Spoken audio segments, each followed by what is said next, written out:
And as I was trying to think about what lesson I would present throughout this week, I had lots of different ideas, and then one of my favorite things about being a parent happened. And one of my favorite things about being a parent is that you get to see the world through your kids' eyes. And it's one of my favorite things because kids see the world with so much joy and so much excitement. They see it with fresh eyes.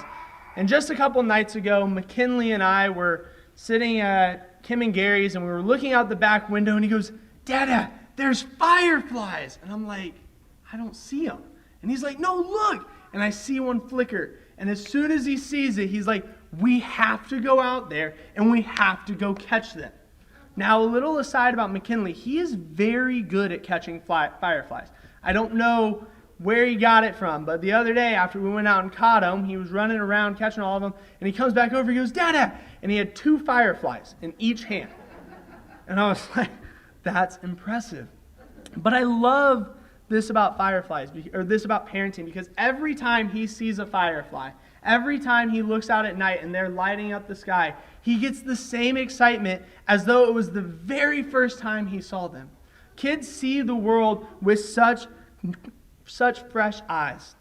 Now, me as an old callous man, I looked at it and I was like, "Oh, there's fireflies. They come out every summer. They'll be here all summer long." But to McKinley, it was the best part of the night. And whenever I went out there and I was running around catching fireflies with them crawling all over me, I was having a great time. And I love to see the world through his eyes. Now, this can happen to us in all facets of our life, where we become comfortable with something, we become calloused by it, we forget the importance of it, and it can even happen in our Christian life. And one of the ones that I think happens most often, and is yet the most terrifying, is that we forget the power of God. Now, I assume that everybody in this room understands that God is powerful. I have no doubt in that. But do you remember whenever you first became a Christian, when you first learned about the power of God, the awe that you were struck with? The awe and the amazing power that He has, sometimes we lose that. We forget that the God that is on our side is the all-powerful God that created the entire universe with His words, the God that has never lost and the God that will never lose. And Isaiah does a wonderful job of painting this picture for us. And tonight, I want to read a rather lengthy reading, but I think it's beneficial, in Isaiah chapter 40. You would turn over there with me. Now, Isaiah is known as the Messianic prophet. He prophesies of Jesus and the coming of Jesus and all the amazing things that were going to happen. But in Isaiah 40, he tells the people of the amazing power that God has. He starts off at the beginning of a comfort to them, the comfort that they have. Then in verse 6, 7, and 8, he reminds them that God's words will always stand. They are forever. But I want to begin our reading in verse 9. In verse 9, and we'll read through the end of the chapter.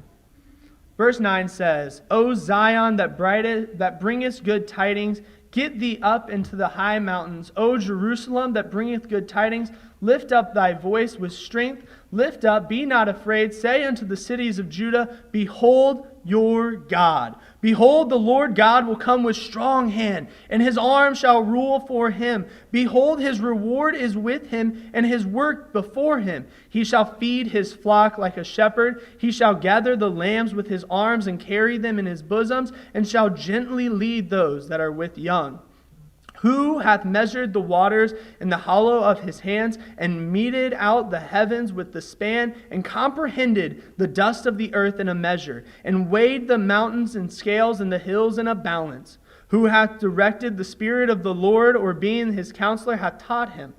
With whom took He counsel, and who instructed Him, and taught Him in the path of judgment, and taught Him knowledge, and showed to Him the way of understanding? Behold, the nations are as a drop of a bucket, and are counted as the small dust of the balance. Behold, He taketh up the isles as a very little thing. And Lebanon is not sufficient to burn, nor the beasts thereof sufficient for a burnt offering. All nations before Him are as nothing. They are counted to Him less than nothing and vanity. To whom then will ye liken God? Or what likeness will ye compare unto Him? The workman melteth a graven image, and the goldsmith spreadeth it over with gold, and casteth silver chains. He that is so impoverished that he hath no oblation, chooseth the tree that will not rot. He seeketh unto him a cunning workman, to prepare a graven image that shall not be moved. Have ye not known? Have ye not heard? Hath it not been told to you from the beginning? Have ye not understood from the foundations of the earth? It is he that sitteth upon the circle of the earth, and the inhabitants thereof are as grasshoppers, that stretcheth out the heavens as a curtain, and spreadeth them out as a tent to dwell in, that bringeth the princes to nothing, and makes the judges of the earth as vanity. Yea, they shall not be planted, yea, they shall not be sworn, yea, their stock shall swallow, not take root in the earth, and he shall also blow up them, and they shall wither, and the whirlwind shall take them away as stubble. To whom then will ye liken me, or shall I be equal, saith the Holy One? Lift up your eyes on high, and behold, who hath created these things, that bringeth out their host by number. He calleth them all by name, the greatness of his might, for that he is strong.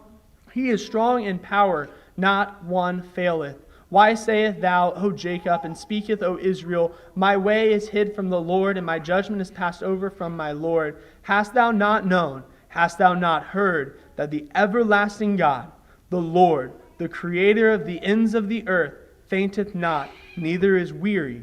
There is no searching of his understanding. And we'll pause there for a second. And so now I want to quickly pull out just a few things from this verse, because that whole section just shows the amazing power of God, the magnitude of his power. And so I want to just quickly pull from a few verses. The first being in verse 11.